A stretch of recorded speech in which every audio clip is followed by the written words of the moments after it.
أعوذ بالله من الشيطان الرجيم بسم الله الرحمن الرحيم كلا إن الإنسان ليطغى أن رآه استغنى إن إلى ربك الرجعى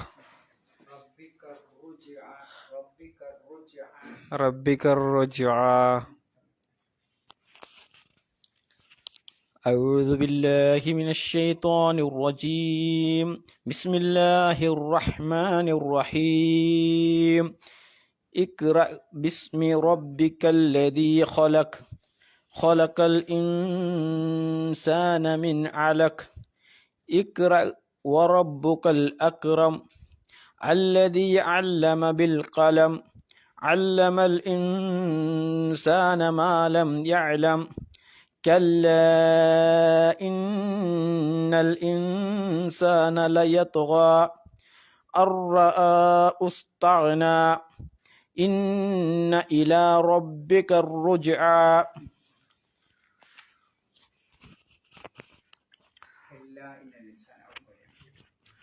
أعوذ بالله من الشيطان الرجيم بسم الله الرحمن الرحيم كلا إن الإنسان ليطغى أن رآه استغنى إن إلى ربك الرجعى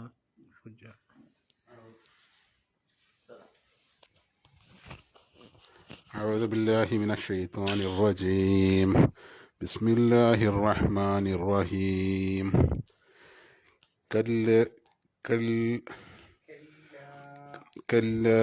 إن الإنسان ليطغى أن رآه استغنى إن إلى ربك الرجعى أعوذ بالله من الشيطان الرجيم بسم الله الرحمن الرحيم كلا إن الإنسان ليطغى أن رآه استغنى إن إلى ربك الرجعى أعوذ بالله من الشيطان الرجيم بسم الله الرحمن الرحيم كلا إن الإنسان ليطغى أن رآه استغنى إن إلى ربك الرجعى أعوذ بالله من الشيطان الرجيم بسم الله الرحمن الرحيم كلا إن الإنسان ليطغى أن رآه استغنى إن إلى ربك الرجعى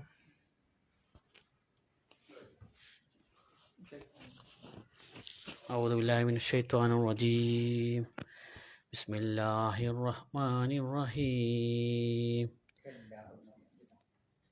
كلا إن الإنسان ليطغى أن رآه استغنى إن إلى ربك الرجعى أرأيت ശ്രദ്ധിക്കേണ്ടത് കല്ല എന്ത് ചെയ്യണം? നീട്ടണം അല്ലേ? കല്ല എത്ര നീട്ടണം?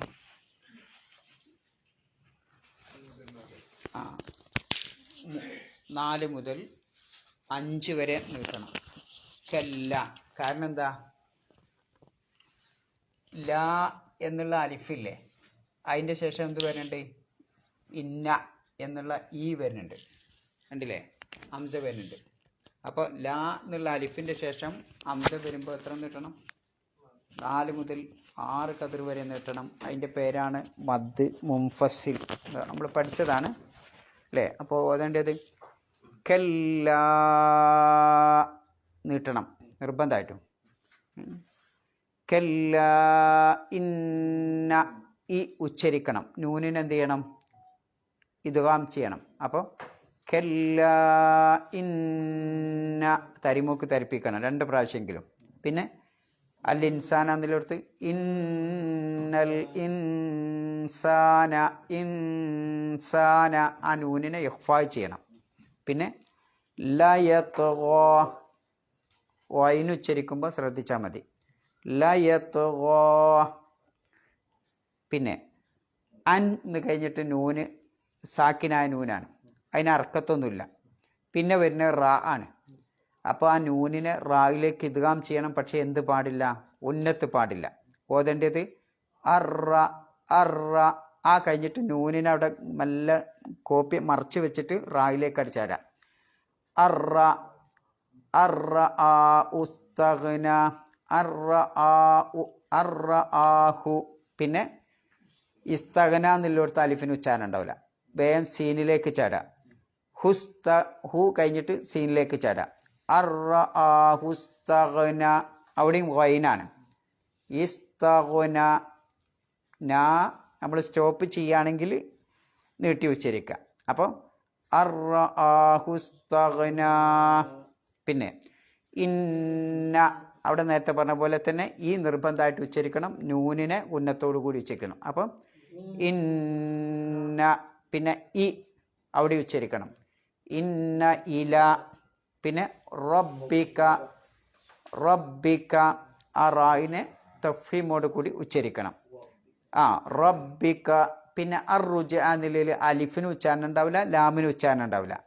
ഒറ്റ ചാട്ടം ക എന്ന് കഴിഞ്ഞിട്ട് ഒറ്റ ചാട്ടം എടുക്കുക, റായിലേക്ക് ചാടാം. അപ്പം റബ്ബിക റുജ്അ റബ്ബിക റുജ്അ.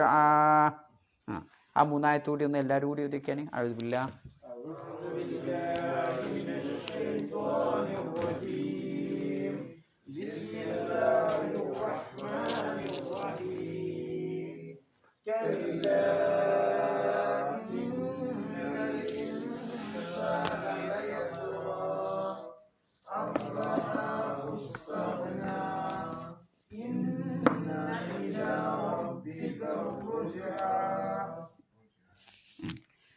അതിലെന്തെങ്കിലും തജ്വീദ് സംശയം ഉണ്ടോ? എന്നാ അർത്ഥം പറഞ്ഞോളി. ഖല്ല എന്താ? ഒരർത്ഥം അങ്ങനെയല്ല ഇങ്ങനെയാണ്. ഇവിടെ അർത്ഥം വെക്കേണ്ടി തീർച്ചയായിട്ടും പല അർത്ഥത്തിനും കെല്ല വരും. ഇവിടെ അർത്ഥം ഹക്കൻ എന്നാണ്. ഖല്ല എന്ന് പറഞ്ഞാൽ ഹക്കൻ ഉറപ്പായിട്ടും. ഇന്ന തീർച്ചയായും. അൽ ഇൻസാന മനുഷ്യവർഗം ലയത്ഗാ ല എന്ന് പറഞ്ഞാൽ ഉറപ്പായിട്ടും. യത്ഗാ അവൻ ധിക്കാരിയായിത്തീരുന്നു അല്ലെങ്കിൽ അതിക്രമം ചെയ്യുന്നു. അപ്പോൾ മനുഷ്യൻ്റെ സ്വഭാവമാണ് ധിക്കാരം പ്രവർത്തിക്കുക, അതിക്രമം ചെയ്യുക എന്നുള്ളത്. എന്തുകൊണ്ടാണത്? അൻ ഇന്ന കാരണത്താൽ. ലി അന്ന ഇന്ന കാരണത്താൽ. റആഹു റഅ എന്ന് പറഞ്ഞാൽ എന്താ അർത്ഥം? റഅ കണ്ടു, അവൻ കണ്ടു. ഹു അവിടെ ശ്രദ്ധിക്കണം. റഅ എന്നുള്ള ഫീല് ഇങ്ങനെ ഇത് റ ആണ്. കണ്ടു. ആര് കണ്ടു? മനുഷ്യൻ കണ്ടു. ഹു വേറെയാണ്, അതിൻ്റെ ഒബ്ജക്റ്റാ. അവനെ തന്നെ കണ്ടു. മനുഷ്യനെ തന്നെ കണ്ടു. മനുഷ്യനെ തന്നെ കണ്ടു. അർആഹു അവൻ കണ്ടതിനാൽ. ഇസ്തഗ്ന എന്ന് പറഞ്ഞാൽ അവൻ എല്ലാത്തിനും മതിയായവനാണ് എന്ന് പറഞ്ഞാൽ സ്വയം പര്യാപ്തനാണ് എന്ന് കണ്ടതിനാൽ അവൻ അതിക്രമം പ്രവർത്തിക്കുന്നു. പിന്നെന്താ പറയുന്നത്? ഇന്ന തീർച്ചയായിട്ടും. ഇലാ റബ്ബിക്ക നിന്റെ രക്ഷിതാവിങ്കലിലേക്ക് മാത്രമാണ്. അർറുജ്അ മടക്കം. അപ്പോൾ നിന്റെ രക്ഷിതാവിലേക്ക് മാത്രമാണ് മടക്കം എന്നത് ഓർക്കണം. തിരിച്ചു വരാൻ ഖല്ല എന്ന് പറഞ്ഞാൽ എന്താ? ഉറപ്പായിട്ടും. ഖല്ല എന്ന് പറഞ്ഞാൽ ഉറപ്പായിട്ടും. ഇന്നൽ ഇൻസാന തീർച്ചയായും മനുഷ്യവർഗം ലയത്തുക അവൻ ധിക്കാരിയായിത്തീരുന്നു, അല്ലെങ്കിൽ അതിക്രമം പ്രവർത്തിക്കുന്നു. എന്തുകൊണ്ടാണത്? അർആഹു, ആ മനുഷ്യവർഗത്തെ കണ്ടതിനാൽ, അഥവാ മനുഷ്യൻ തന്നെ കണ്ടതിനാൽ. എങ്ങനെ കണ്ടതിനാൽ?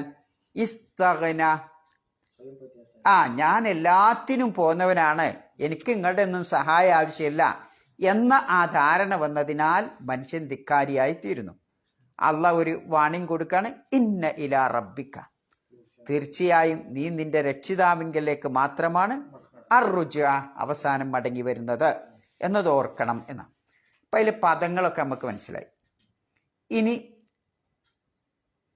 കല്ല എന്നതിന് അവിടെ എന്തുണ്ട്?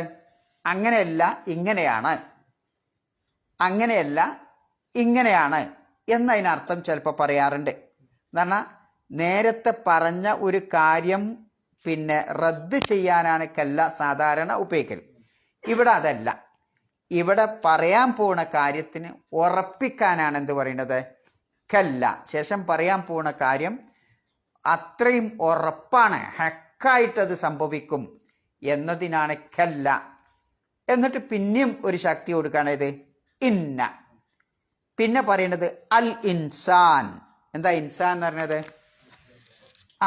ഇൻസാൻ എന്ന് പറഞ്ഞാൽ മനുഷ്യൻ. അവിടെ കണ്ടില്ല നിങ്ങൾ ഒരു അല്ല് കൊടുത്തിന് അല്ലേ? ഇതാണ് ഇൻസാൻ എന്ന് പറഞ്ഞാൽ ഓരോ മനുഷ്യനും. അൽ എന്ന് പറഞ്ഞാലോ പിന്നെ മനുഷ്യവർഗം, മനുഷ്യൻ്റെ ആ കൂട്ടം, വർഗം എന്ന് പറയുന്നത്. അപ്പം ഞാനും നിങ്ങളൊക്കെ ഏതിൽ പെടും? അൽ ഇൻസാൻ എന്നതിൽ പെടും. അപ്പം മിക്കവാറും മനുഷ്യരുടെ സ്വഭാവം ഇങ്ങനെയാണ് എന്ന് അള്ളാഹു പറയാണ്. എന്നിട്ട് പറയാൻ ല, അതും വീണ്ടും ഒരു ഉറപ്പ്. ലയത്തുക, തുക എന്നുള്ള പദത്തിൽ നിന്നാണ് എന്തുണ്ടായത്? യത്തുക, തുകയാൻ എന്നൊക്കെ കേട്ടില്ല നിങ്ങൾ? എന്താ തുകയാൻ എന്നറിയണത്? അതിനാണ് ആ പദം ഉണ്ടാവേണ്ടത്. തുകയാൻ എന്ന് പറയുന്നത്, തുക എന്നൊക്കെ പറയുന്നത് പരിധി വിടുക എന്നാ, തജാവതുൽ ഹദ് എന്നാ. തുകയാൻ എന്ന് പറഞ്ഞാൽ മുജാവദത്തുൽ ഹദ്. ഏതൊരു സംഗതിയുടെയും പരിധി വിടണേനാണ് എന്ത് പറയാ? തുകയാൻ എന്ന് പറയുന്നത്. വെള്ളം അതതിൻ്റെ തോത് കഴിഞ്ഞ് പരിധി വിട്ടാൽ തകൽ മാവു എന്ന് പറയും. കടലിൽ വെള്ളം പൊങ്ങിക്കഴിഞ്ഞാൽ എന്ത് പറയും? തകൽ മാവു. പിന്നെ നദിയിലെയോ ആറിലെയോ മഴ ചെയ്തിട്ട് വെള്ളം പൊങ്ങിയാൽ നമ്മൾ എന്ത് പറയും? തകൽ മാവ്, വെള്ളം അതിരി വിട്ടു എന്നാണ് അതിൻ്റെ അർത്ഥം. ആ പദത്തിൽ നിന്നാണ് പിന്നെ തക എന്ന പദം ഉണ്ടാകുന്നത്. അപ്പോൾ ലയത്തുക എന്ന് പറയുന്നിടത്ത് ഒരു പരിധി വിടൽ കാണാം. ഇവിടെ ഏത് വിഷയത്തിലൊക്കെ ഉള്ള പരിധി വിടലാണ് എന്നതാണ് ഇനി നമുക്ക് ചിന്തിക്കാനുള്ളത്. ഒന്ന്, മനുഷ്യൻ എല്ലാ കാര്യത്തിലും പരിധി വിടുന്നുണ്ട്. ഒന്ന്, നീതി. അള്ളാഹു മനുഷ്യനോട് കൽപ്പിച്ചിട്ടുള്ള ഒരു കാര്യമാണ് നീതിയോട് കൂടി വർത്തിക്കണം എന്ന് പറയുന്നത്. ആ നീതി ചിലപ്പോൾ മനുഷ്യനുണ്ടാവില്ല. ഓനെന്താ പ്രവർത്തിക്കുക? അനീതി പ്രവർത്തിക്കും.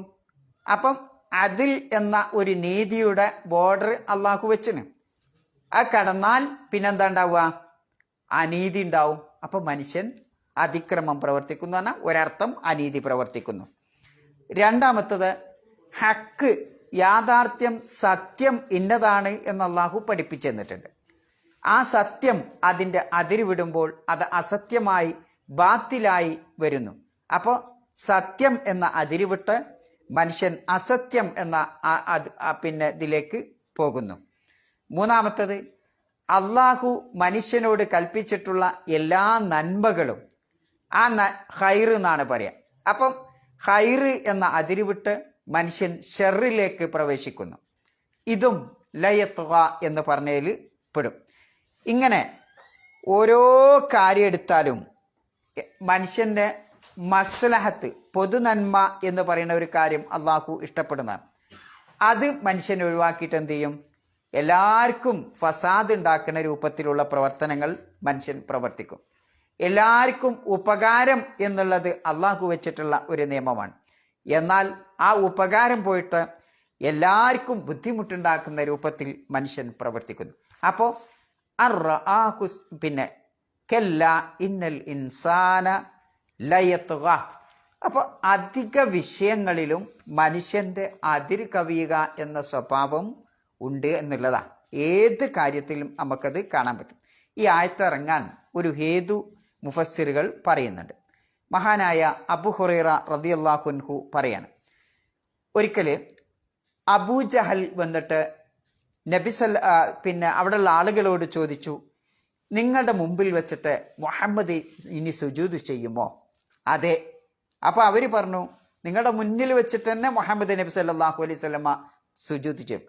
എന്നാൽ അബൂജഹൽ അവിടെ സത്യം ചെയ്യാണ്, വല്ലാത്തി വൽ ഹുസ്സ, ലാത്തയാണ് ഉസ്സയാണ്. ലാത്ത ഉസ്സ എന്ന് പറയുന്നത് മുശ്രിക്കുകളുടെ ദൈവത്തിൻ്റെ പേരുകളാണ്. അപ്പം ആ ലാത്തയാണ് ഉസ്സയാണ് സത്യം. ലഇൻ റഅയ്തുഹു, മുഹമ്മദ് നബി സല്ലല്ലാഹു അലൈഹി വസല്ലമയെ ഇനി ഞാൻ കാണുകയാണെങ്കിൽ, യഫ്അലു ദാലിക, ഇനി സുജൂദ് ചെയ്യുന്നത് ഞാൻ കാണുകയാണെങ്കിൽ, ലഅതഇന്നു അലാ റഖബതി, ഞാൻ അവൻ്റെ തോളിൽ അവൻ്റെ കഴുത്തിൽ ഞാൻ ചവിട്ടുക തന്നെ ചെയ്യും, കാലുകൊണ്ട് ചവിട്ടി മെതിക്കും എന്ന് അബൂജഹൽ ഒരിക്കൽ മുശ്രിക്കുകളുടെ മുമ്പിൽ വെച്ച് പറഞ്ഞു. അങ്ങനെ റസൂലുള്ളാഹി സ്വല്ലല്ലാഹു അലൈഹി വസല്ലമയുടെ സന്നിധിയിലേക്ക് നബി ഇങ്ങനെ നമസ്കരിക്കുമ്പോൾ സുജൂദ് ചെയ്യുമ്പോൾ പോയി ചവിട്ടാൻ വേണ്ടി ഇങ്ങനെ ശ്രമിച്ചു. പെട്ടെന്ന് ആ ചവിട്ടാൻ പൊക്കിയ കാല് പിന്നോട്ട് തന്നെ തിരിച്ചു. അപ്പോൾ കൂട്ടത്തിലുള്ള ആളുകൾ ചോദിച്ചു, മാലക്കയ അബുൽ ഹക്കം. അബുൽ ഹക്കം എന്നാണ് അബൂജഹലിൻ്റെ മറ്റൊരു പേര്. അബുൽ ഹക്കം ആ വിളിപ്പേര് അതാണ്. അപ്പോൾ അബുൽ ഹക്കമേ, നിനക്ക് എന്താ സംഭവിച്ചത്? കാല, അപ്പോൾ അബൂജഹൽ പറയാണ്, അബുൽ ഹക്കം പറയാണ്, ഇന്ന ബൈനി വബൈനു, എൻ്റെയും നബിയുടെയും ഇടയിൽ ലഹന്തക്കൻ, ഞാൻ കണ്ടത് ഒരു വലിയ ഗർത്തമാണ്, ഒരു കുണ്ട്, പിന്നെ മിന്നാർ, നരകത്തിൻ്റെ ഒരു കുണ്ട്, പിന്നെ വഹൗലൻ, ഒരു ഭയാനകമായ അവസ്ഥയും ഞാൻ കണ്ടു, വഅജിൻഹത്തൻ, കുറേ ചിറകുകളും കണ്ടു.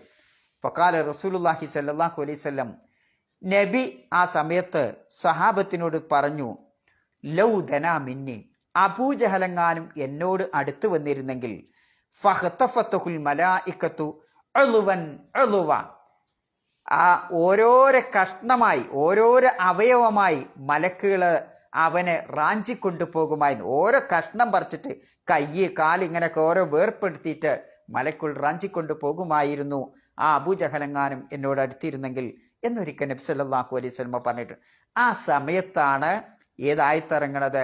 ഇന്നൽ ഇൻസാന ലയത്ഗ അൻ റആ ഉസ്തഗ്ന എന്ന ആയത്തിറങ്ങണത് ആ സന്ദർഭം. മനുഷ്യൻ്റെ ഒരു അബൂജഹലാണ് ഇവിടെ ഉദ്ദേശമെങ്കിലും മനുഷ്യൻ്റെ മൊത്തത്തിലുള്ള സ്വഭാവമാണെന്ത്? അതിരുവിടുക, അതിക്രമം പ്രവർത്തിക്കുക എന്നതാണ് ആയത്തും ആ സംഭവം നമ്മെ പഠിപ്പിക്കുന്നത്. അപ്പോൾ തുഗയാൻ എന്ന പദം വളരെയധികം ചിന്തിക്കാനും പഠിക്കാനും ഉള്ളതാണ്. എന്തുകൊണ്ട് മനുഷ്യൻ തുഗയാൻ പ്രവർത്തിക്കുന്നു? അതിന് ഏറ്റവും വലിയ കാരണം എനിക്ക് ഞാൻ തന്നെ മതി. അതിനാണ് ഇസ്തിഗ്നാ എന്ന് പറയുന്നത്. ആ ഉസ്തഗ്ന എന്ന് പറഞ്ഞില്ലേ, അതിൻ്റെ മസ്തർ, അതിൻ്റെ ക്രിയാധാതു ഇസ്തിഗ്നാ എന്നാണ്. ഇസ്തിഗ്നാ ഖനി എന്നൊക്കെ നമ്മൾ കേട്ടിട്ടുണ്ടാവും അല്ലേ? വനി എന്ന് പറഞ്ഞാൽ എന്താ? വനിയ ധനികൻ. വനിയ പറഞ്ഞാൽ ധനാഢ്യൻ, ധനികൻ. അതിന് തന്നെയാണ് ആ പദം ഉണ്ടാവണേ. ഇസ്തിഗ്നാ എന്നാണ് കേട്ടോ, അംസയാണ് ഇസ്തിഗ്നാ എന്ന് പറഞ്ഞാൽ. വനി എന്ന് പറഞ്ഞാൽ ധനികൻ. ഇപ്പൊ വന എന്ന് പറഞ്ഞാൽ, വനിയ എന്ന് പറഞ്ഞാൽ ധനികനായി. ഇസ്തഗ്ന എന്ന് പറഞ്ഞാൽ അവൻ ധന്യനാണെന്ന് അവൻ എന്നോട് സ്വന്തം വിചാരിക്കുക. എനിക്ക് നിങ്ങളെ ആവശ്യമില്ല, സഹായമൊന്നും ആവശ്യമില്ല, എനിക്ക് കണ്ടമാനം ബാങ്കിൽ അക്കൗണ്ടിൽ പൈസ ഉണ്ട്, അതുകൊണ്ട് നിങ്ങളൊന്നും ഇനിയിപ്പോൾ സഹായം എനിക്ക് ആവശ്യമില്ല എന്ന് മനുഷ്യൻ സ്വയം വിചാരിക്കുക, മനസ്സിലത് കാണുക. അതിനാണ് ഇസ്തിഗ്നാ എന്ന പദപ്രയോഗം പ്രയോഗിക്കുന്നത്. അപ്പോൾ മുഫസ്സിറുകൾ അതിന് നൽകിയിട്ടുള്ള അർത്ഥം ഇംതിലാഖു ഷൈ, ഒരു കാര്യം മനുഷ്യൻ ഉടമപ്പെടുത്തുക. അല്ലദീ യജ്അലു മാലിക്കു, ആ കാര്യത്തിൻ്റെ ഉടമസ്ഥൻ വനിയൻ അൻ ഗൈരി, മറ്റൊരാളുടെ ആവശ്യം ഇല്ലാത്ത രൂപത്തിൽ ഒരു കാര്യം ഉടമപ്പെടുത്തുക. ഇപ്പോൾ പൈസയാണല്ലെങ്കിൽ നിങ്ങളെ പൈസ ഒന്നും എനിക്ക് വേണ്ട, ആ രൂപത്തിൽ ഞാൻ അത് ഉപയോഗിക്കാം. ഇനി വേറെന്തെങ്കിലും ഭൂസ്വത്താണെങ്കിൽ അതൊന്നും എനിക്ക് വേണ്ട, എനിക്ക് തന്നെ കണ്ടമാനുണ്ട് എന്ന രൂപത്തിൽ ഉടമപ്പെടുത്തുക. അതിനാണ് ശരിക്കും ഇസ്തിഗ്നാ എന്ന് പറയുന്നത്. പക്ഷേ അവിടെ ഒരു ചിന്ത വരും, നിങ്ങളുടെ സഹായമോ സേവനമോ എനിക്കാവശ്യമില്ല എന്ന ആ മനസ്സിലെ വിചാരമാണ് അവിടെ പ്രശ്നം. അങ്ങനെ ഉണ്ടാവും. ഞാൻ തന്നെത്താൻ പൊക്കുക എന്നൊക്കെ പറയില്ലേ, ഞാൻ തന്നെ മതി എനിക്ക്, നിങ്ങളുടെ ഒന്നും എനിക്ക് ആവശ്യമില്ല എന്ന പിന്നെ പ്രയോഗത്തിനാണ് എന്ത് പറയാ, ഇസ്തിഗ്നാ എന്ന് പറയാം. ആ പ്രയോഗമാണ് അള്ളാഹു അവിടെ ഉപയോഗിച്ച്. ഇവിടെ മനുഷ്യൻ എന്തുകൊണ്ടൊക്കെ സ്വയം പര്യാപ്തത നടിക്കും? ഒന്നാമത്തെ കാര്യം സമ്പത്ത് തന്നെ. സമ്പത്ത് ഉണ്ടാകുമ്പം അതിൻ്റെ പിന്നാലെ എന്ത് വരും? ഒരല്പം ഗർവ് കടന്നുകൂടും. സമ്പത്ത് പിന്നെ ധാരാളമായി കുന്നുകൂടിയാൽ അല്പാൽപമായി ഗർവ് ഇങ്ങനെ അരിച്ചു വരും. രണ്ടാമത്തത് മനുഷ്യന് ശക്തി ഉണ്ടാവുക. ഇപ്പോൾ ഒരു രാജ്യം മറ്റൊരു രാജ്യത്തേക്കാൾ ശക്തവാന്മാരാണെങ്കിൽ അവർക്ക് എന്തുണ്ടാവും? ഒരല്പം ഗർവുണ്ടാവും അല്ലേ? നല്ല ആയുധവും നല്ല ശക്തിയും ഒക്കെ ഉണ്ടെങ്കിൽ ആ ശക്തി മൂലം ഞങ്ങൾ സ്വയം പര്യാപ്തരാണ് എന്ന് നടിക്കുന്ന ആളുകളുണ്ട്. ഇനി ലോകത്തിൻ്റെ വലിയ രാജാവാവും അല്ലേ, ലോകത്തിൻ്റെ രാജാവായി നടിക്കുന്നവരുണ്ടാവും. ഞങ്ങളാണ് എല്ലാ ആയുധം വിൽക്കുന്നത് അല്ലേ, എല്ലാവർക്കും ഞങ്ങൾ കൊടുക്കണ ആയുധം വേണം, എന്നാലേ ഇവിടെ എന്തെങ്കിലുമൊക്കെ പിന്നെ മറ്റുള്ളവർക്കും നടത്താൻ കഴിയുള്ളൂ, അതുകൊണ്ട് ലോകത്തിൻ്റെ രാജാവ് ഞങ്ങൾ തന്നെയാണ് എന്ന് പറയുന്ന ആളുകളുണ്ടാവും. പിന്നെ ചിലരൊക്കെ അറിവ് കൊണ്ടും അഹങ്കാരം നടിക്കും. പിന്നെ അറിവിൻ്റെ കാര്യത്തിൽ ഇന്ന കവച്ചേക്കാൻ ആരുമില്ല എന്ന ധാരണ വരാം. ഇതിനൊക്കെ ഇനി ചിലപ്പോൾ അത് ആരോഗ്യമാവും, ചിലപ്പോൾ ഗുസ്തിയൊക്കെ ഉണ്ടായിട്ടുള്ള അങ്ങനത്തെ രൂപത്തിലുള്ള ആരോഗ്യമാവും അല്ലേ. ചില ഗുസ്തിയിൽ ഓനെ തോപ്പിക്കാൻ ലോകത്താരുമില്ലടോ എന്നൊക്കെ പറയുന്ന ചില ഗുസ്തികളും ആരോഗ്യവാന്മാരും ഒക്കെ ഉണ്ടാവും. ചിലപ്പം ഫോളോവേഴ്സ് ആയിരിക്കും, അനുയായികളായിരിക്കും. അയാൾക്ക് അത്രമാത്രം വോട്ട് കിട്ടിയ നേതാവാണ് അയാൾ എന്ന് ആ രൂപത്തിൽ ഇസ്തിഗ്നാ നടിക്കും. സഹായികളായിരിക്കും അല്ലേ, അയാളെ സഹായിക്കാൻ ഒരുപാട് ജോലിക്കാരും മുവല്ലിഫീങ്ങളും അതേപോലെ തന്നെ അനുയായികളും ഒക്കെ ഉള്ള ഒരു വ്യക്തിത്വത്തിൻ്റെ ഉടമയാണ് അയാൾ എന്നൊക്കെ നമ്മൾ പറയാറ്. ഈ രൂപത്തിലൊക്കെ എന്തു വരും? അല്പാൽപമായി കടന്നു വരും. അവിടെയാണ് ഈ സ്വയം പര്യാപ്തത നടിക്കുക എന്നുള്ളത് വെറും സമ്പത്തിൽ മാത്രമാണോ? അല്ല. എന്നാൽ സ്വയം പര്യാപ്തത എന്ന് പറഞ്ഞ ഒരു അവസ്ഥ ഇല്ലേ ലോകത്ത്? ഉണ്ട്. ആർക്കേ ഉണ്ടാവുള്ളൂ? യഥാർത്ഥ സ്വയം പര്യാപ്തത അവകാശപ്പെടാൻ ആർക്കേ അർഹതയുള്ളൂ? അള്ളാഹ്ക്ക് മാത്രമേ ഉള്ളൂ അല്ലേ. ഞാൻ എല്ലാത്തിനും തികഞ്ഞവനാണ് എന്ന് അവകാശപ്പെടാൻ റബ്ബിന് മാത്രമേ സാധിക്കുള്ളൂ. ഇവിടെയുള്ള ഒരു രാജാവിനും ഒരു കോടീശ്വരനും എത്ര വലിയ ശക്തിവാനും ഒരു മനുഷ്യനും എത്ര വലിയ ഫോളോവേഴ്സ് ഉണ്ടെങ്കിലും ഞാൻ സ്വയം പര്യാപ്തനാണ് ഇസ്തിഗ്നാ അവകാശപ്പെടാൻ അവന് അവകാശമില്ല. ചിലർക്ക് ഇങ്ങനെ തോന്നും, ആ തോന്നലാണത് അല്ലേ. അങ്ങനെ തോന്നുന്ന ചില ആളുകളുണ്ടാവും. അപ്പോൾ ഈ പ്രപഞ്ചത്തിൽ അള്ളാഹു സുബ്ഹാനഹു വ തആലയാണ് യഥാർത്ഥത്തിലുള്ള സ്വയം പര്യാപ്തത അവകാശപ്പെടാൻ അർഹപ്പെട്ടത്. കാരണം ബാക്കിയുള്ളവരൊക്കെ അള്ളാഹുവിൻ്റെ സൃഷ്ടിജാലങ്ങളാണ്. ആ സൃഷ്ടിജാലങ്ങളിൽ ഏറ്റവും ഉന്നതരായ മനുഷ്യർ, ആ മനുഷ്യരിൽ തന്നെ ആ മനുഷ്യന് ആദ്യം തന്നെ ഓനെങ്ങനെ ഇവിടെ ഉണ്ടായത്? അള്ളാഹ് ഉണ്ടാക്കിയിട്ടാണ്ടായത്. ഓൻ പിന്നെ എങ്ങനെ വളർന്നത്? അള്ളാഹുവിൻ്റെ സഹായം കിട്ടിയിട്ടാവും വളർന്നത്.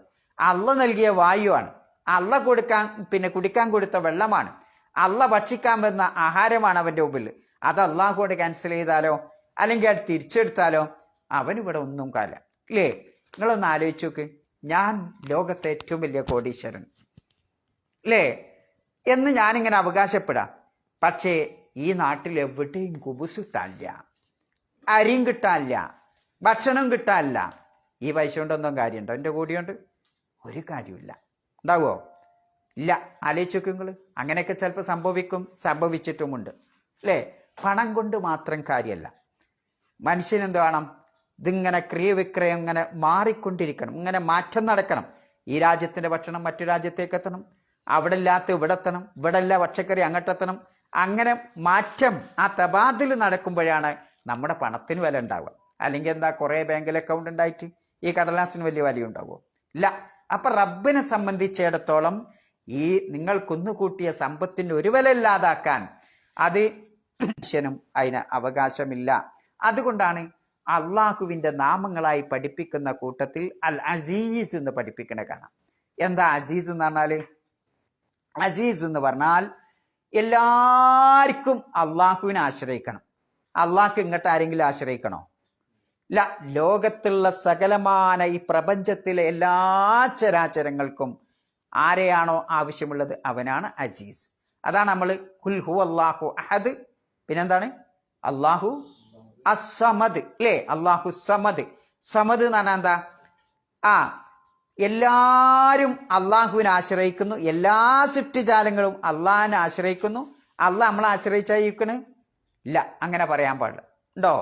അള്ളാഹ്ക്ക് ഒരാളുടെയും ആശ്രയം വേണ്ട. അവനാണ് സമദ്. അപ്പം അത്തരത്തിലുള്ള ഒരാൾക്ക് യഥാർത്ഥത്തിൽ സ്വയം പര്യാപ്തത അവകാശപ്പെടാൻ പറ്റുള്ളൂ.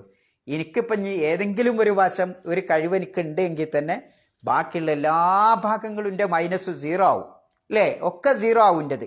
ഏതെങ്കിലും ഒരു കഴിവാണ് മനുഷ്യനുണ്ടാവുക. ഒരു പക്ഷേ ഒരാൾക്ക് സമ്പത്തുണ്ടാവും, ഒരു പക്ഷേ ഒരാൾക്ക് അറിവുണ്ടാവും, പക്ഷേ ഒരാൾക്ക് വളരെ ടെക്നിക്കലായിട്ടുള്ള കഴിവുണ്ടാവും, ഒരാൾക്ക് നേതാവാൻ കഴിവുണ്ടാവും, ഒരാൾക്ക് കൃഷി ചെയ്യാൻ കഴിവുണ്ടാവും. ഇങ്ങനെ ഓരോ കഴിവുണ്ടാവും. ആ കഴിവ് വെച്ചിട്ട് ഞാൻ സ്വയം പര്യാപ്തനാണ് എന്ന് പറയാൻ പറ്റുമോ? ഒരിക്കലും പറ്റൂല. അപ്പം മറ്റുള്ളതിലൊക്കെ 0 ആണ്. അപ്പം മനുഷ്യൻ എന്ന് പറയുന്നത് സ്വയം പര്യാപ്തത നടിക്കാൻ ഇസ്തിഗ്നാഇന് ഒരിക്കലും അവകാശമില്ല. അതുകൊണ്ടാണ് അല്ലാഹു തആല അങ്ങനെ ഒരു ബോധം മനുഷ്യനിങ്ങനെ വരും, അല്ലേ? അല്പം സമ്പത്തൊക്കെ ഇങ്ങനെ കുന്നുകൂടുമ്പോൾ മനുഷ്യൻ എന്ത് വരും? വലിയ അനുയായി വൃന്ദങ്ങളൊക്കെ കണ്ട ഒരു നേതാവ്, അല്ലേ, എങ്ങനെ മത്സരിച്ചാലും ജയിക്കും എന്നെനിക്ക് ഇങ്ങനെ തോന്നുമ്പോൾ എന്ത് ചെയ്യും? ലയത്തുക, അവൻ്റെ അടുത്ത് നിന്ന് എന്ത് വരും? അതിക്രമം വരും എന്നതാണ്. അങ്ങനെ ആ തോന്നലുണ്ടല്ലോ, മനസ്സിൽ ആ തോന്നലാണ് മനുഷ്യൻ്റെ ആ വീക്ഷണത്തിൻ്റെ തകരാറാണത്, അല്ലേ? ആ തോന്നൽ വരുമ്പോൾ ഓന് അധോഗതി വരാൻ പോവാണെന്നല്ലേ തെളിവാണത്, അല്ലേ? ഞാൻ ഇപ്പം എല്ലാത്തിനും പോന്നവനാണ് എന്ന തോന്നൽ എൻ്റെ മനസ്സിലിങ്ങനെ, ഞാൻ പറയണമെന്നില്ല, എൻ്റെ മനസ്സിലിങ്ങനെ അത് തോന്നിയാൽ എന്തുണ്ടാവും? എൻ്റെ അധോഗതിയാണ്, ഞാൻ താഴോട്ടാണ് പോണത് എന്നുള്ളതിന് ഏറ്റവും വലിയ ഇതാണത്. ഒന്നിക്കെൻ്റെ രോഗം കൊണ്ടായിക്കാരം, മാനസിക രോഗം കൊണ്ടായിക്കാരം, അല്ലെങ്കിൽ എൻ്റെ വിശ്വാസത്തിൻ്റെ കുറവ് കൊണ്ടാണ് അങ്ങനെ പറയുന്നത്. അപ്പം ശരിയായൊരു വിശ്വാസി യഥാർത്ഥത്തിൽ ഞാൻ സ്വയം പര്യാപ്തനാണെന്ന് പറയാൻ അവകാശപ്പെട്ടവനല്ല. അതുകൊണ്ടാണ് വിശുദ്ധ ഖുർആൻ നമ്മെ പഠിപ്പിക്കണ കാണാം, യാ അയ്യുഹന്നാസ്, ഓ ജനങ്ങളെ മുഴുവൻ, ലോകത്തുള്ള എല്ലാ ജനങ്ങളെയും, വിശ്വാസിയെന്നോ അവിശ്വാസിയെന്നോ കാഫിറെന്നോ മുഅ്മിനെന്നോ ഏതെങ്കിലും ജാതിപ്പെട്ടവനെന്നോ വ്യത്യാസമില്ലാതെ എല്ലാ ജനങ്ങളെയും അല്ലാഹു തആല വിളിച്ചു പറയാണ്, യാ അയ്യുഹന്നാസ് അൻതുമുൽ ഫുഖറാഉ ഇലല്ലാഹ്, നിങ്ങളൊക്കെ അള്ളാഹുവിന് ആവശ്യമുള്ളവരാണ്, അള്ളാഹുവിൻ്റെ ആശ്രിതരായി ജീവിക്കുന്നവരാണ് നിങ്ങൾ. വല്ലാഹു വൽ ഖനിയുൽ ഹമീദ്, അള്ളാഹുവാണ് സ്തുത്യർഹനായ യഥാർത്ഥ ധന്യൻ എന്ന് പറയുന്നത് അള്ളാഹു മാത്രമാണ്. അപ്പം നോക്കി നിങ്ങൾ, ലോകത്തുള്ള എല്ലാ മനുഷ്യരും ഫുഖറാക്കളാണ്. എന്ത് ഫുഖറാക്കൾ? അള്ളാഹുവിനെ ആവശ്യമുള്ളവൻ. ഫുഖറാ എന്ന് പറഞ്ഞ വാക്കിൻ്റെ അർത്ഥം എന്താ? ഫക്കീർ എന്ന് പറഞ്ഞാൽ എന്താ? ആവശ്യമുള്ളവനാ, ആവശ്യമുള്ളവൻ. നമ്മൾ സാധു എന്നൊക്കെ പറയുന്നത് എന്താവശ്യമാണ്? അള്ളാഹുവിൻ്റെ കാരുണ്യം ആവശ്യമുള്ളവരാണ് എന്നുള്ളതാണ്. അപ്പം ഈ ഭൂമിയിൽ നമ്മുടെ ജീവൻ നിലനിൽക്കാനും അതേപോലെ മരിക്കുന്നത് വരെ, മരിച്ചാലും അള്ളാഹുവിൻ്റെ സഹായം കൂടാതെ നമുക്കൊന്നും ചെയ്യാൻ സാധ്യമല്ല എന്നതാണ് ആ പദപ്രയോഗം തന്നെ നമ്മെ പഠിപ്പിക്കുന്നത്. ഈ ഒരു വിശ്വാസം, ഞാൻ സ്വയം പര്യാപ്തനല്ല, അള്ളാഹുവാണ് യഥാർത്ഥത്തിലുള്ള സ്വയം പര്യാപ്തതയുള്ളത് എന്ന് വിശ്വസിക്കുന്ന ഒരു മനുഷ്യനെ സംബന്ധിച്ചിടത്തോളം അവനെന്തുണ്ടാവും? സമാധാനവും ശാന്തിയും ലഭിക്കും. നിങ്ങളൊന്ന് ആലോചിച്ച് നോക്കൂ, നമ്മൾ എത്ര ഫക്കീറാണ്, എത്ര ദരിദ്രന്മാരാണ് നമ്മൾ എന്നുള്ളതിന് ഏറ്റവും വലിയ തെളിവാണ് ഈ നമ്മുടെ രക്തധമനികളിലൂടെ ഇങ്ങനെ രക്തം ഒഴുകണില്ലേ? തലച്ചോറിലേക്ക് ഒരു മുട്ടുസൂചിൻ്റെ അത്ര വണ്ണത്തിൽ തലച്ചോറിലേക്കുള്ള ഒരു നരമ്പ് എവിടെങ്കിലും ഒന്ന് ബ്ലോക്കായാൽ എനിക്ക് നിങ്ങളെ കാണാൻ കഴിയുമോ? ഇല്ല. ഒരു മുട്ടുസൂചിയുടെ അത്ര അളവിൽ എൻ്റെ തലച്ചോറിലേക്കുള്ള നരമ്പിലോ ഹൃദയത്തിന് തലച്ചോറിലേക്കുള്ള എവിടെങ്കിലും ഒരു ബ്ലോക്ക് വന്നാൽ എൻ്റെ ഓർമ്മശക്തി നഷ്ടപ്പെടും. ഞാൻ ഇപ്പോൾ എവിടെ നിൽക്കണമെന്ന് എനിക്കറിയില്ല. കുറച്ചുകൂടി കഴിഞ്ഞാലോ ഞാൻ മറിഞ്ഞു വീഴും. കുറച്ച് കഴിഞ്ഞാലോ കണ്ണ് കാണൂല. ഇല്ലേ? ആലോചിച്ച് നോക്കുങ്ങൾ, എന്തേ ഇവിടെ പ്രശ്നം? ആ രക്തധമനികളിലെ ഒരു ചെറിയ കണ്ണുകൊണ്ട് കാണാൻ പറ്റാത്ത ആ രക്തധമനിയിൽ ഒരു ബ്ലോക്ക് അല്ലെങ്കിൽ ഒരു രക്തം കട്ടയാകുമ്പോൾ വരുന്ന വ്യത്യാസമാണ് ഇതൊക്കെ. ആലോചിച്ചു. അപ്പം ആ രക്തം ഇങ്ങനെ ഓടുന്നത് മഹാ അനുഗ്രഹമാണ്. എങ്ങനെ ഞാൻ സ്വയം പര്യാപ്തനാണെന്ന് എനിക്ക് അവകാശപ്പെടാൻ പറ്റും? ഞാനാ അതിങ്ങനെ ഓട്ടുന്നത് അല്ല. അല്ലെങ്കിൽ ഡോക്ടർ ഇങ്ങനെ മോട്ടോർ ചാട്ടാക്കിയിട്ട് ഇങ്ങനെ ഓട്ടുക അല്ല. റബ്ബിൻ്റെ പണിയാണ്, അല്ലേ? ഉറക്കത്തിലും പിന്നെ അല്ലാത്തപ്പോഴും ഓട്ടത്തിലും ഇരുത്തത്തിലും മനുഷ്യൻ്റെ എല്ലാ അവസ്ഥയിലും ഈ ഒരു രംഗം നമുക്ക് കാണാം. അപ്പോൾ റബ്ബ് തമ്പുരാൻ നമുക്ക് നൽകിയ മഹാ അനുഗ്രഹമാണ് നമ്മുടെ ശരീരം. ആ ശരീരം വർക്ക് ചെയ്യണമെങ്കിൽ റബ്ബിൻ്റെ കാരുണ്യം, റബ്ബിൻ്റെ തൗഫീക്ക് കിട്ടിക്കൊണ്ടേ ഇരിക്കണം. അതാണ് നിങ്ങളൊക്കെ അൻതുമുൽ ഫുഖറാഉ ഇലല്ലാഹ് എന്ന് അല്ലാഹു പറഞ്ഞതിലുള്ള ഒരർത്ഥം.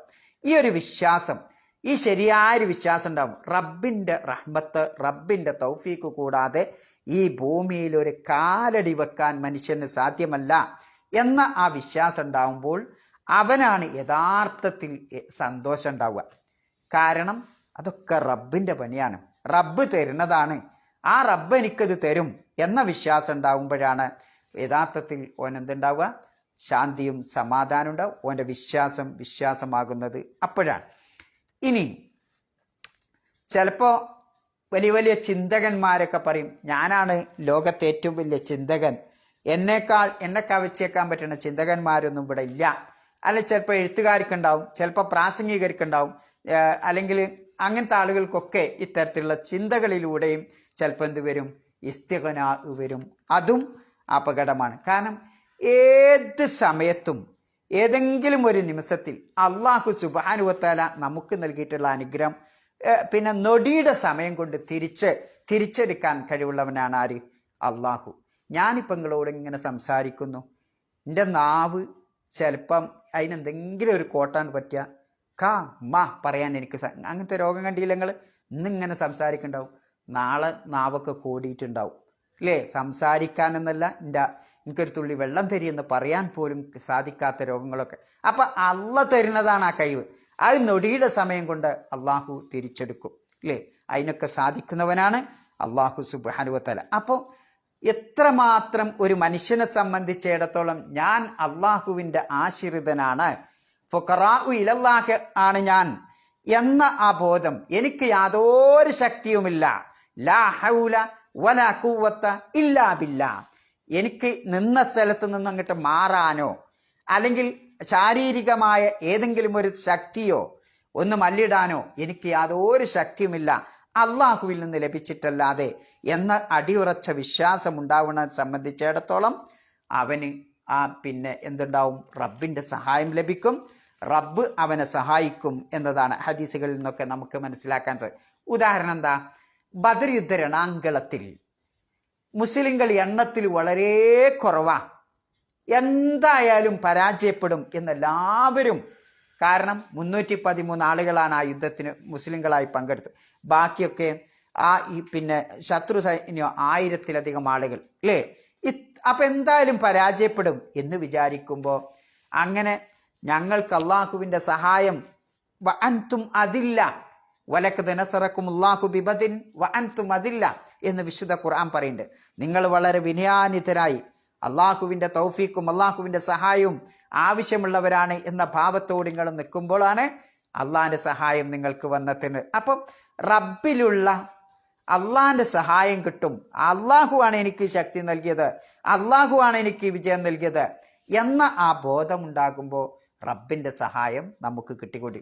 എന്നാലോ ആ റബ്ബൊന്നും അല്ല, അത് എൻ്റെ കഴിവുകൊണ്ടാണ്, അല്ലെങ്കിൽ എൻ്റെ ശക്തി കൊണ്ടാണ്, എൻ്റെ പട്ടാള ശക്തി കൊണ്ടാണ്, എൻ്റെ കുതിര ശക്തി കൊണ്ടാണ്, എൻ്റെ ആയുധ ശക്തി കൊണ്ടാണ്, ഞങ്ങളെ തോൽപ്പിക്കാൻ ലോകത്തൊരു പോലീസുകാരനും സാധിക്കൂല എന്ന ആ ചെറിയ പറഞ്ഞിട്ടില്ലെങ്കിലും മനസ്സിലൂടെ ഇങ്ങനെ അരിച്ചു വന്നാൽ അവിടെ പരാജയം സംഭവിക്കും. അതിനുള്ള തെളിവാണെന്ത്? ഹുനൈൻ യുദ്ധം. ഹുനൈൻ യുദ്ധത്തിൽ ആളുകളുടെ ആധിക്യം എല്ലാവരെയും ആശ്ചര്യപ്പെടുത്തി. അപ്പം അവർ വിചാരിച്ചു നമ്മളെന്നും പരാജയപ്പെടുത്താൻ ഇനി ആർക്കും സാധിക്കില്ല, അല്ലേ? അങ്ങനെ നിൽക്കുമ്പോഴാണ് ഇത്രയൊക്കെ ശക്തി ഉണ്ടായിരുന്നിട്ട് പോലും മുസ്ലിങ്ങൾക്ക് വിശാലമായ ഭൂമി അവർക്ക് ഇടിഞ്ഞതുപോലെ തോന്നിപ്പോയി എന്ന് പറഞ്ഞാൽ പരാജയം അവരുടെ മനസ്സിന് സംഭവിച്ചു. കാരണം എന്താ? ആൾ കൂട്ടമല്ല യഥാർത്ഥത്തിൽ വിജയം എന്ന് പറയുന്നത്. മനസ്സിൻ്റെ വിശ്വാസമാണ്, ഉള്ള ആളുകളുടെ വിശ്വാസമാണ് നമ്മെ മുന്നോട്ട്. അതാണല്ലോ പ്രസ്ഥാനത്തിൽ 4-5 ആളെ ഉണ്ടാവുള്ളൂ അല്ലേ? മറ്റേ പ്രസ്ഥാനത്തിലോ ലക്ഷക്കണക്കിന് അനുയായികളുണ്ടാവും. പക്ഷേ അള്ളാഹുവിൻ്റെ സഹായം കിട്ടിയ 4-5 ആളുള്ള വിശ്വാസികളായ ആളുകൾക്കായിരിക്കും. കാരണം എന്താ? ഓരോ മനസ്സിൻ്റെ ആ ധൈര്യം, റബ്ബെന്നെ സഹായിക്കും. അവർ തഹജ്ജുദ് നിസ്കരിച്ചിട്ടും അല്ലാത്തപ്പോഴൊക്കെ അള്ളാഹുവിനോട് പ്രാർത്ഥിക്കുന്നുണ്ടാവും, റബ്ബെ ഞങ്ങളെ സഹായിക്കണേ. അതാണ് ആ പ്രസ്ഥാനത്തെ മുന്നോട്ട് കൊണ്ടുപോകാൻ നയിക്കുന്നത്. എന്നാൽ ലക്ഷക്കണക്കിന് മെമ്പർമാരുള്ളതോ അത് ആരൊക്കെ എവിടെ എന്തൊക്കെ എവിടെ നടക്കണമെന്ന് ഓൽക്കറിയില്ല. ഒക്കെ മെമ്പർമാരുടെ ഒരു കൂട്ടങ്ങനെ ഉണ്ടാവും അല്ലേ? അപ്പം യഥാർത്ഥത്തിൽ വേണ്ടത് ഈ വിശ്വാസമാണ്. യാ അയ്യുഹന്നാസ് അൻതുമുൽ ഫുഖറാഉ ഇലല്ലാഹ്, അള്ളാഹുവിൻ്റെ ആശ്രിതരായി ജീവിക്കണവരാണ് ഞങ്ങളൊക്കെ എന്ന ആ അടിയുറച്ച വിശ്വാസം ഉണ്ടാകുമ്പോഴാണ് റബ്ബിൻ്റെ സഹായം കിട്ടുക. അപ്പം ഈ ഒരു വിശ്വാസം, ഈ ഒരു ബോധം, ഞങ്ങൾ അള്ളാഹുവിൻ്റെ ആശ്രിതരാണ് എന്ന ആ വിശ്വാസത്തോടു കൂടിയുള്ള ബോധമുണ്ടാകുമ്പോൾ മനസ്സിന് തുമഇനീനത്ത് കിട്ടും, സമാധാനം കിട്ടും, ശാന്തി കിട്ടും. അതേപോലെ ഞങ്ങളെ കൂടെ അള്ളാഹു ഉണ്ട് എന്ന ആ ബോധമുണ്ടാകുമ്പോൾ എൻ്റെ കൂടെ എന്നെ സൃഷ്ടിച്ച അള്ളാഹു ഉണ്ട്, ആ അള്ളാഹു എന്നെ സഹായിക്കും എന്ന് പറയുമ്പോൾ ഒരാൾക്കും ആ മനുഷ്യനെ പരാജയപ്പെടുത്താൻ സാധിക്കൂല എന്നുള്ളത്. പിന്നെ യഥാർത്ഥ സമാധാനം കിട്ടുക ആർക്കേ? ഈ വിശ്വാസമുള്ളവനെ കിട്ടുള്ളൂ. ഈ വിശ്വാസമുള്ളവനെ കിട്ടുള്ളൂ. എന്താ തെളിവ്? ഏറ്റവും വലിയൊരു പണക്കാരൻ ഓന് പിന്നെ ഇനിയിപ്പം ഞാൻ മരിക്കോളം എനിക്ക് പേടിക്കാനൊന്നുമില്ല എന്നോ അങ്ങനെ വിചാരിക്കും. പക്ഷേ എന്നാലും അവൻ്റെ ഉള്ളിലൊരു പേടി ഉണ്ടാവും. എന്താ പേടി ഉണ്ടാവുക? ഈ കച്ചവടം എവിടെയെങ്കിലുമൊക്കെ തട്ടിമുട്ടി പരാജയപ്പെട്ടു പോകുമോ അല്ലേ?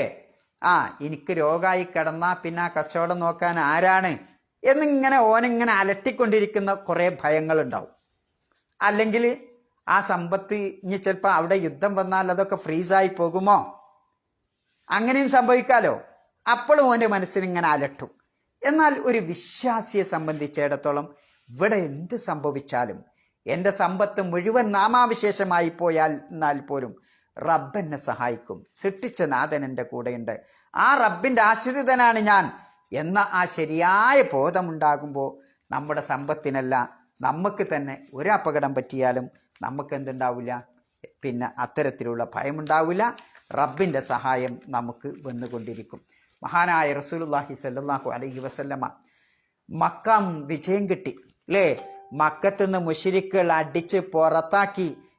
പിന്നെ ഹുദൈബിയ ഉംറയ്ക്ക് വേണ്ടി മദീനത്ത് നിന്ന് മക്കത്തേക്ക് നടന്നു വന്ന് യാത്ര ചെയ്തു വന്ന ആളുകളൊക്കെ തിരിച്ചയച്ച് അവസാനം മക്കം ഫതഹ് കിട്ടുമ്പോൾ റസൂലുള്ളാഹി സ്വല്ലല്ലാഹു അലൈഹി വസല്ലമ ഞങ്ങളാണ് വിജയിച്ചവർ അല്ലേ, ഞങ്ങളാണ് എന്ന് ആഹ്ലാദിച്ചല്ല മക്കയിലേക്ക് പോണ്. മറിച്ചോ ആ വിനയത്തിൻ്റെ സ്വരത്തിൽ ഒട്ടകപ്പുറത്ത് നിന്ന് നബി സല്ലല്ലാഹു അലൈഹി വസല്ലമയുടെ തലപ്പാവും താടിയും ഒട്ടകത്തിലേക്ക് ഇങ്ങനെ അങ്ങോട്ട്, ആ താടിയും തലപ്പാവും ഒട്ടകത്തിൻ്റെ കൂനയിൽ ഇങ്ങനെ സ്പർശിക്കുമാറ് അത്ര തല താഴ്ത്തിക്കൊണ്ടാണ് വിജയം ആഹ്ലാദിക്കുന്ന റസൂലുള്ളാഹി സല്ലല്ലാഹു അലൈഹി വസല്ലമ മക്കയിലേക്ക് പ്രവേശിക്കുന്നത്. എന്തുകൊണ്ടാണത്? വിനയം അല്ലേ? അത്ര വിനയത്തോടു കൂടിയാണ് മക്കായിലേക്ക് വിജയം കിട്ടിയിട്ടും ആരാ കിടക്കുന്നത്? അതിൻ്റെ പിന്നിൽ എങ്ങനെയാണ് ആ വിനയം ഉണ്ടാവുന്നത്? അള്ളാഹു ആണ് എന്നെ സഹായിക്കണം, എൻ്റെ കഴിവൊന്നുമല്ല അല്ലേ? മുഹമ്മദ് നബി സല്ലല്ലാഹു അലൈഹി വസല്ലമയുടെ കഴിവല്ല, സഹാബത്തിൻ്റെ കഴിവല്ല, ഞങ്ങളെ പുറത്താക്കിയ നാട്ടിൽ നിന്ന് ഞങ്ങൾക്ക് തിരിച്ചു കിട്ടാൻ റബ്ബ് ഞങ്ങളെ സഹായിച്ചതാണ് എന്ന ബോധത്തോടു കൂടിയാണ്, ആ വിനയത്തോടു കൂടി തല താഴ്ത്തിക്കൊണ്ട് നബി സല്ലല്ലാഹു അലൈഹി വസല്ലമ ആ മക്കം ഫതഹിൻ്റെ അന്ന് അതിലേക്ക് പ്രവേശിക്കുന്നത്. അപ്പം ആലോചിച്ച് നോക്കുങ്ങൾ. പിന്നെ ഇങ്ങനെ ഒരു ബോധം ഉണ്ടാവുമ്പോൾ ഒരു സുരക്ഷിതമായ കോട്ടയിൽ താമസിക്കുന്നത് പോലെ, ഒരു കൊട്ടാരത്തിൽ താമസിക്കുന്നത് പോലെ ഓരോ മനുഷ്യൻ്റെയും മനസ്സിൽ ആ ഒരു ബോധം ഉണ്ടാവുന്ന, എത്രമാത്രം അള്ളാഹുവിനെ പറ്റിയുള്ള അറിവ് ഒരാൾക്കുണ്ടോ അത്രമാത്രം സുരക്ഷിത ബോധം അവൻ്റെ മനസ്സിൽ ഉണ്ടാവുന്ന. നമുക്ക് എന്തുകൊണ്ടാണ് ഭയം ഉണ്ടാവണേ? എനിക്കും നിങ്ങൾക്കൊക്കെ ഭയം അല്ലേ? ഒരു പ്രശ്നം വരുമ്പോൾ നമ്മളൊക്കെ എന്താവും? പിന്നെ പേടിച്ച് നമ്മളെന്താവും? എന്നും അസ്വസ്ഥരാകും നമ്മൾ. എന്നാൽ ശരിയായ റബ്ബിനെപ്പറ്റി മനസ്സിലാക്കിയ, റബ്ബിനെപ്പറ്റി അറിവുള്ള, പിന്നെ ഞാൻ അള്ളാഹുവിൻ്റെ ഒരു അടിമയാണ്, അള്ളാഹുവിൻ്റെ ആശ്രിതനായി ജീവിക്കേണ്ടവനാണ് എന്ന ബോധമുള്ള ഒരു മനുഷ്യനെ സംബന്ധിച്ചിടത്തോളം ഓൻ എന്തുണ്ടാവില്ല? ഓന് ഭയം ഉണ്ടാവില്ല. ഓനെന്താ, ഒരു വലിയ സുരക്ഷിതമായ കൊട്ടാരത്തിൽ ജീവിക്കുന്നത് പോലെ ഒരു ബോധം അവൻ്റെ മനസ്സിലുണ്ടാകുന്ന. അതുകൊണ്ടാണ് ഇമാം ഷാഫി റഹ്മത്തുള്ളാഹി അലൈഹി പറയുന്ന ഒരു വാക്കുണ്ട്, കുല്ലമസ്ദദത ഇൽമൻ, എത്രമാത്രം നിനക്ക് അള്ളാഹുവിനെ പറ്റിയുള്ള അറിവ് ഇങ്ങനെ കൂടി വരുന്നോ, ഇസ്ദത ഇൽമം ബിജഹ്ലി, അത്രമാത്രം ആ അറിവ് കൂടുന്തോറും എൻ്റെ അറിവില്ലായ്മയുടെ ആയെങ്ങനെ എനിക്ക് മനസ്സിലാക്കാൻ പറ്റും എന്നുള്ളതാണ്. അപ്പം അറിവ് കൂടുമ്പോഴാണ് എന്തുണ്ടാവുക. പിന്നെ ചില പണ്ഡിതന്മാർ പറയുന്ന കാണാം, നമ്മൾ എത്ര ഖുർആൻ പഠിച്ചാലും, എത്ര പ്രാവശ്യം ഖുർആൻ പിന്നെ മനപ്പാടൊക്കെ പഠിച്ചാലും, ആശയങ്ങൾ പഠിച്ചാലും, നിങ്ങൾ ആ ഖുർആനിൻ്റെ വിജ്ഞാനമാകുന്ന ആ സാഗരത്തിലേക്ക്, കടലിലേക്ക് കാലിപ്പോഴും ആണ്ടുപോയിട്ടില്ല, അതിൻ്റെ പുറത്ത് തന്നെയാണ് നിങ്ങളെ കാലുകുത്തിയിട്ടുള്ളതെന്ന്.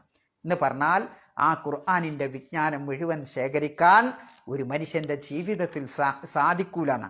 അത്രമാത്രം വിജ്ഞാനത്തിൻ്റെ സാഗരമാണ് ഇത് വിശുദ്ധ ഖുർആൻ എന്ന് പറയുന്നത് എന്നാണ്. അപ്പോൾ എത്ര നമുക്കതിലേക്ക് ഊളിട്ട് പോകാൻ പറ്റുമോ അത്രമാത്രം നമുക്ക് വിശ്വാസം കൂടും. അപ്പം നമുക്ക് സമാധാനം കിട്ടും, ശാന്തി കിട്ടും എന്നുള്ളതാണ്.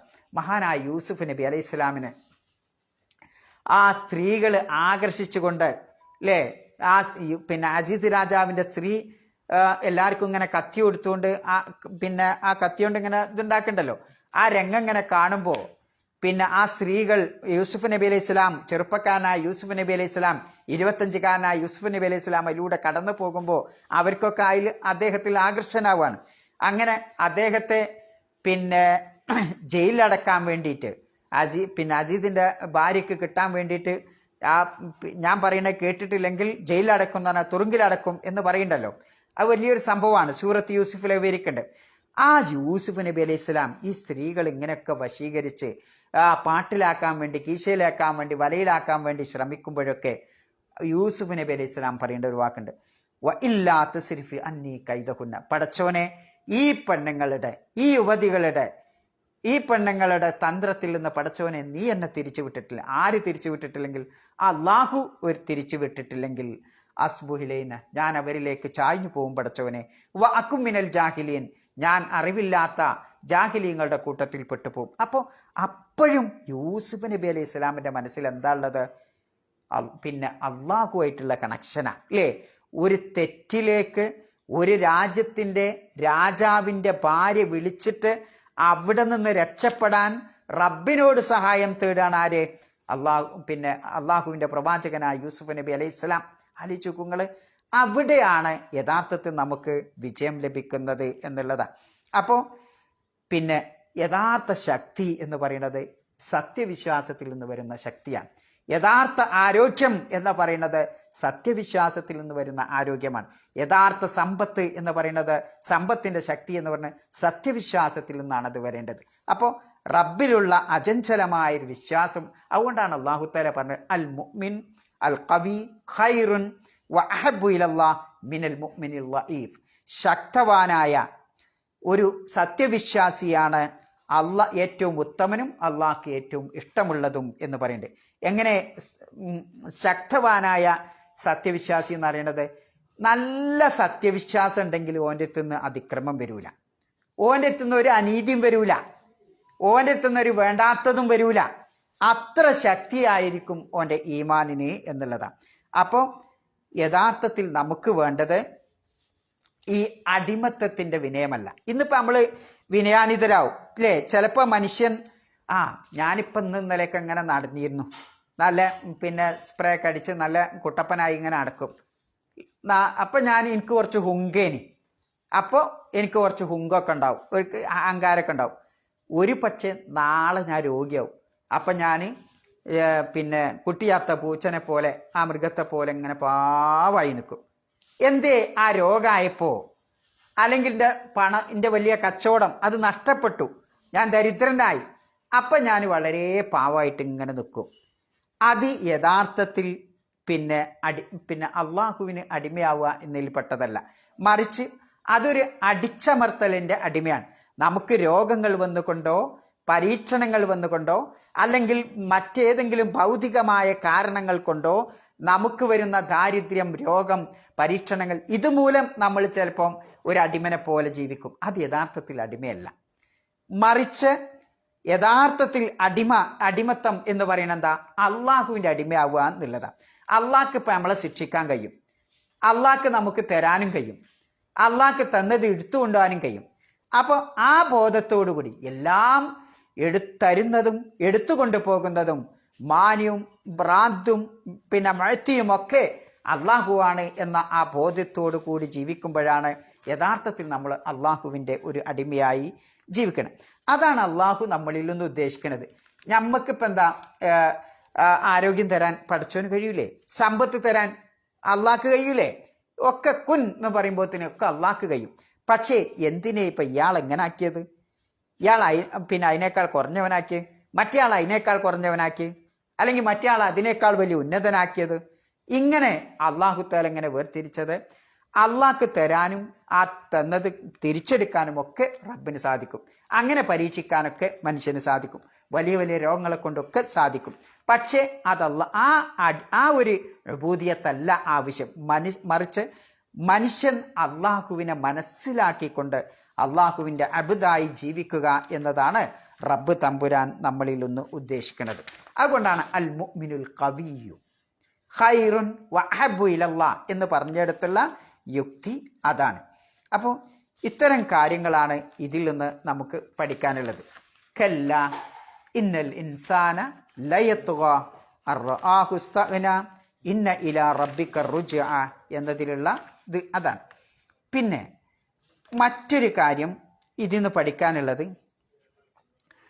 നമുക്ക് എപ്പോഴാണ് അതിക്രമം പ്രവർത്തിക്കാൻ, ആ അതിക്രമം പിന്നെ മനുഷ്യൻ്റെ ഒരു ഓട്ടോമാറ്റിക് സ്വഭാവമാണ് മനുഷ്യൻ അനീതിയും. അപ്പം അതിനുള്ള ഏറ്റവും വലിയ തെളിവാണ് ദേഷ്യം പിടിക്കുമല്ലോ മനുഷ്യൻ, അല്ലേ? നമ്മളൊക്കെ ദേഷ്യം പിടിക്കും. ദേഷ്യം പിടിച്ചാൽ എന്താ ഉണ്ടാവുക? അതിരുവിടും, തുകയാനുണ്ടാവും, അല്ലേ? ഏത് മനുഷ്യനും ദേഷ്യം പിടിക്കും. ദേഷ്യം പിടിക്കുമ്പോഴാണ് അതിരുവിടുക. അപ്പോൾ അതുകൊണ്ടാണല്ലോ ബാങ്കുടുത്തില്ല ദേഷ്യം പിടിക്കുമ്പോൾ മനുഷ്യൻ എന്ത് ചെയ്യും? അതിരുവിടും. അതിരുവിട്ടാൽ അവിടെ എന്തുണ്ടാവും? അതിക്രമം ഉണ്ടാവും, അനീതി ഉണ്ടാവും. അതുകൊണ്ടാണ് ശരിക്ക് അതിന് രക്ഷപ്പെടാനുള്ള ഒരു മാർഗമായി അള്ളാഹു സുബ്ഹാനഹു വ തആലയും പ്രവാചകനും പഠിപ്പിക്കുന്നത് മനുഷ്യർ അള്ളാഹുവിൻ്റെ ശരീഅത്തിനെ പിൻപറ്റി ജീവിക്കുക. അള്ളാഹു റസൂലും എന്താണോ കൽപ്പിച്ചത് അത് പിൻപറ്റി ജീവിക്കുക. അള്ളാഹു ചെയ്യരുത് എന്ന് പറഞ്ഞ നവാഹികൾ, അരുതായ്മകൾ അത് ചെയ്യാതെ വിട്ടുനിന്ന് ജീവിക്കുക. അവനാണ് യഥാർത്ഥത്തിൽ, അവനെ സംബന്ധിച്ചിടത്തോളം എന്തുണ്ടാവില്ല? ഈ അതിക്രമം പ്രവർത്തിക്കാനുള്ള ഒരു മേഖല അവന് വരില്ല. അതിൽ നിന്ന് അവൻ അകന്നു നിൽക്കാൻ സാധിക്കും എന്നുള്ളത്. രണ്ടാമത്തത്, നമ്മുടെ ഈമാനിൻ്റെ ശക്തി. ചിലർ അക്രമം പ്രവർത്തിക്കും, അനീതി പ്രവർത്തിക്കും.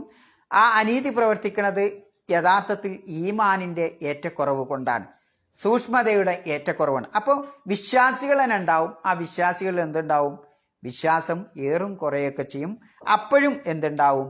അതിക്രമം ഉണ്ടാകും എന്നുള്ള. അപ്പോൾ ഒരു മുസ്ലിം, യഥാർത്ഥ വിശ്വാസി എന്ന് പറയുന്നത് മൻ സലിമൽ മുസ്ലിമൂന മിൻ ലിസാനിഹി വയദിഹി എന്നാണ് റസൂലുള്ളാഹി സ്വല്ലല്ലാഹു അലൈഹി വസല്ലമ പഠിപ്പിക്കുന്നത്. ഒരു യഥാർത്ഥ വിശ്വാസി മറ്റുള്ള ആളുകൾ അവൻ്റെ കയ്യിൻ്റെയും അവൻ്റെ പിന്നെ നാവിൻ്റെയും ഒക്കെ ഉപദ്രവത്തിൽ നിന്ന് രക്ഷപ്പെട്ടവനാണ് യഥാർത്ഥ വിശ്വാസി എന്ന് റസൂലുള്ളാഹി പഠിപ്പിക്കേണ്ടത്. അപ്പോൾ ഒരു വിശ്വാസിക്ക് തുകയാൻ, അതിക്രമം പ്രവർത്തിക്കുക എന്ന് പറയുന്നത് അവൻ്റെ അടുത്ത് നിന്ന് ഉണ്ടാവാൻ പാടുള്ളതല്ല എന്നുള്ളതാണ് അതും നമ്മെ പഠിപ്പിക്കണം. ഇങ്ങനെയുള്ള ഒരുപാട് കാര്യങ്ങൾ. ഇപ്പോൾ പങ്കെടുത്തോ അതിക്രമം പ്രവർത്തിക്കാൻ ഏറ്റവും കൂടുതൽ പ്രേരണ തരുന്ന ഒരു വികാരമാണ് മനുഷ്യൻ്റെ ദേഷ്യം എന്ന് പറയുന്നത്. അതുകൊണ്ട് ആ റസൂലുള്ളാഹി സ്വല്ലല്ലാഹു അലൈഹി വസല്ലമ ഒരു സഹാബി വന്നിട്ട്, ഒരു മനുഷ്യൻ വന്നിട്ട് നബിയോട് ആവശ്യപ്പെട്ടു, അള്ളാഹുവിൻ്റെ റസൂൽ എനിക്കൊരു ഉപദേശം തരണം എന്ന് പറഞ്ഞപ്പോൾ നബി ആവർത്തിച്ച് പറഞ്ഞ ഒരു കാര്യമാണ് ലാ തഗ്ളബ്, ലാ തഗ്ളബ്, ലാ തഗ്ളബ്. ഇനി ദേഷ്യപ്പെടരുത്, കോപിക്കരുത് എന്നാണ് നബി സല്ലല്ലാഹു അലൈഹി വസല്ലമ അദ്ദേഹത്തിന് ഇത് കൊടുക്കുന്നത്. അത് എന്തുകൊണ്ടാണ്? ഇതുണ്ടായാൽ കല്ല ഇന്നൽ ഇൻസാന ലയത്ഗ എന്ന് പറയുന്ന ആ സ്വഭാവം മനുഷ്യരിൽ ഉണ്ടാവും. അപ്പോൾ ശർഈയായ ഇൽമ്, വിശുദ്ധ ഖുർആൻ, പ്രവാചകന്റെ സുന്നത്ത്, ഇങ്ങനെയുള്ള അറിവ് നമ്മൾ മരണം വരെ നേടിക്കൊണ്ടിരിക്കുക. ആ നേടിക്കൊണ്ടിരിക്കുമ്പോൾ നമ്മളെ മനസ്സ് ക്ലീനാവും. നമ്മളിൽ നിന്ന് കൂടുതലായി അതിക്രമം പ്രവർത്തിക്കാതെ ഒരു സുരക്ഷിതമായ കോട്ടയിൽ ഈ ഭൂമിയിൽ നമുക്ക് ജീവിക്കാൻ സാധിക്കും. അതുകൊണ്ടാണല്ലോ അള്ളാഹിൻ്റെ ഔലിയാക്കളെ പറ്റി അള്ളാഹു പറയണത് എന്താ? അലാ ഇന്ന ഔലിയ അള്ളാഹി ലാ ഖൗഫുൻ അലൈഹിം വലാഹും യഹ്സനുന. അള്ളാഹുവിൻ്റെ ഔലിയാക്കൾക്ക് ഭയപ്പെടുകയോ ദുഃഖിക്കുകയോ വേണ്ടതില്ല എന്നുള്ളത്. എന്താ ഈ ഔലിയ എന്ന് പറഞ്ഞത്? അള്ളാഹിൻ്റെ വിശുദ്ധ ഖുർആൻ അള്ള പറഞ്ഞതനുസരിച്ച് ജീവിക്കണ മനുഷ്യന്മാരാ അല്ലേ?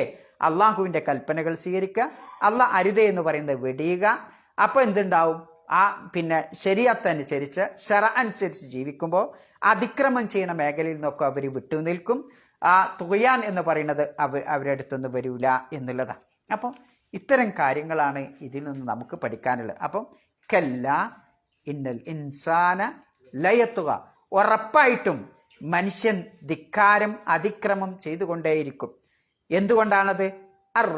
ഉസ്തഗന, അതിനുള്ള കാരണം അള്ളാഹ് തന്നെ പറയാം, ഞാൻ എന്നെപ്പറ്റി തന്നെ സ്വയം പര്യാപ്തനാണ് എന്ന് കണ്ടതിനാൽ, അങ്ങനെ മനസ്സിലാക്കിയതിനാലാണ്. എന്നിട്ട് അള്ളാഹ് പറയാം, ഇന്ന ഇലാ റബ്ബിക അർറുജ്അ. ഒരു കാര്യം ഓർക്കണം, അവസാനം ദുനിയാവിൽ എന്തതിക്രമം പ്രവർത്തിച്ചാലും തിരിച്ചു വരാനുള്ളത് അള്ളാഹുവിൻ്റെ അടുക്കലേക്ക് മാത്രമാണ് കേട്ടോ. സുബ്ഹാനക്കല്ലാഹുമ്മ വബിഹംദിക അശ്ഹദു അല്ലാ ഇലാഹ ഇല്ലാ അൻത അസ്തഗ്ഫിറുക വഅത്തുബു ഇലൈക്.